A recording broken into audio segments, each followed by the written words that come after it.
एक भविष्यवेत्या मकर राशीचं भविष्य सांगत होत्या. मला काही फारसा विश्वास नसतो या गोष्टीवरती, पण त्या म्हणाल्या की खूप भयानक घटना घटेल या महिन्यामध्ये. म्हणजे आता काय भयानक घटना घटेल. माझ्या डोळ्यासमोर मोठे साहेब उभे राहिले. म्हणजे नाही, साहेबांची तब्येत तर छान आहे. म्हणजे असं कल्पनातीत गोष्ट घडली.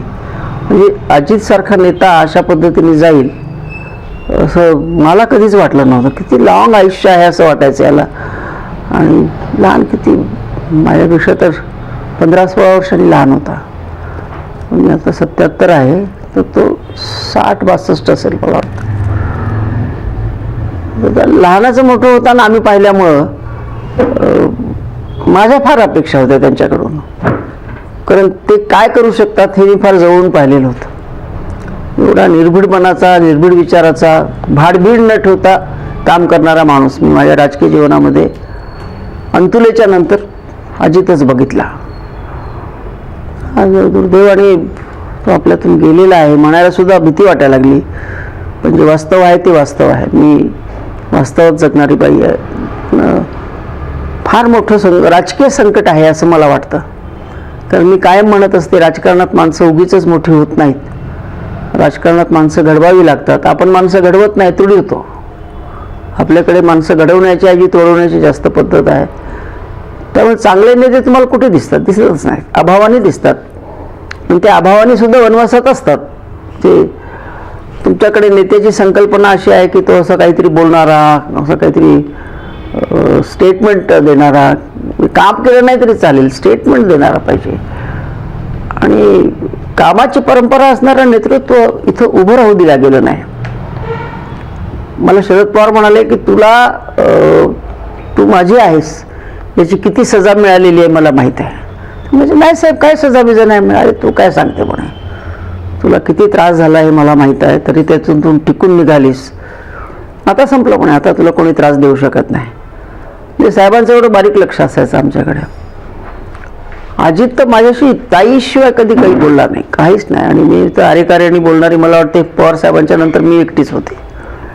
पण मग नंतर मी सुद्धा अरेकारे बोलणं बंद केलं. म्हणलं नाही, आता अजित मोठा झाला, पण अजित दादा म्हणायला पाहिजे. मग मी दादा म्हणायला सुरुवात केली. ते एकदा म्हणाले सुद्धा मला, तुम्ही कशासाठी मला दादा म्हणता? अरे म्हणजे लाडाने म्हणतो आपण, दादा, बाळा, हे घरातली नावं असतात. मी असं त्यांना जाणवू दिलं नाही की तुमच्या मोठेपणामुळे म्हणते. फार स्वच्छ मनाचा माणूस होता, अतिशय स्वच्छ मनाचा. आणि करायचं म्हणजे करायचं, दुसरा शब्दच त्यांच्याकडे नव्हता. त्याच्या मनात एकदा आलं की मग ते कोणी थांबवू शकत. इव्हन पवार साहेब सुद्धा थांबवू शकत नव्हते त्याला. आणि मला तर असं वाटतं की तो त्या घराण्याचा आधारस्तंभ बनला होता. आता अजित शिवाय बारामती विचार सुद्धा करू शकत नाही कोणी, साहेब सुद्धा करू शकणार नाही. कारण साहेब स्वतः बारामतीत राहत नव्हते, हा राहत होता. पुण्यात राहायचा, बारामतीला जायचा, पुण्यात राहायचा, बारामतीला जायचा. साहेब दिल्लीत राहायचे. साहेबांची सुद्धा खूप कठीण परिस्थिती झाली असेल. त्याच्या पत्नीचं तर काही विचारायलाच नको. म्हणजे आणि मुख्य म्हणजे प्रतिभावानी त्याला स्वतःचा मुलगा मानत होत्या. खूपच म्हणजे त्या घराचा खरा तो आधारस्तंभ बनला होता. मला सांगा, शरद पवारांच्या उपस्थितीमध्ये त्या घराचा आधारस्तंभ बनणं किती अवघड काम आहे, पण तो झाला होता तिथला. आणि महाराष्ट्राच्या राजकारणाचं अपरिमित नुकसान झालेलं आहे. आता ठीक आहे, काळ कोणासाठी थांबत नसतो. वेगवेगळे नेते येतात, नवीन नवीन माणसं येतात, जागा भरून काढतात. पण मला वाटत नाही अजितची जागा एवढ्या लवकर भरून निघेल म्हणून. काय अधिकाऱ्यांवर धाक होता त्याचा, प्रचंड धाक, प्रचंड धाक.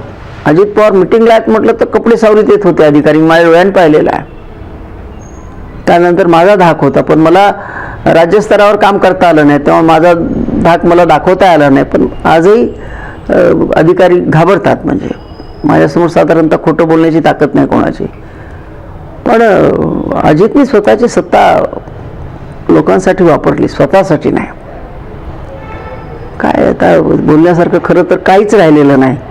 एवढ्या तरुण वयामध्ये असा मृत्यू येणं, आणि मरायला पण त्यांना आपलंच एअरपोर्ट निवडलं, तिथेच पडलं विमान. ती एक बाई सांगत होती, म्हणे मी पळत पळत गेले तर म्हणे पोलीसवाले जाऊ देणं गेले मला. म्हणे की दादाचे पाय तरी पाहू द्या. तर म्हणे खाली तालदार लपेटलेली होती, वर काहीच नव्हतं ताई म्हणे. तर म्हणले काहीच बघू नका ताई, तुम्हाला बघता नाही येणार.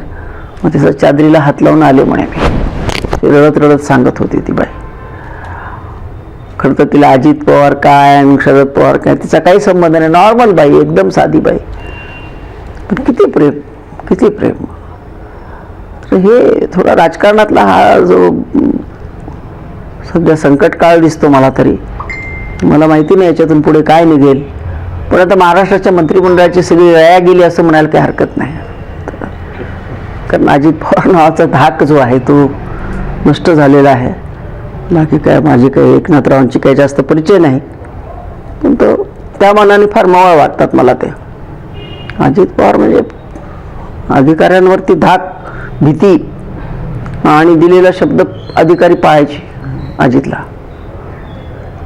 तसं सध्या दिसत नाही. आता ते आला माणूस थोडासा फिरतो, पण खरंच खूप मोठं संकट आहे हे राजकारणात. एक तर मुळातच चांगली माणसं राहिलेली नाहीत, चांगली या अर्थाने की ज्यांच्या शब्दावरती लोक विश्वास ठेवतील किंवा अधिकारी त्याला पूर्ण करतील.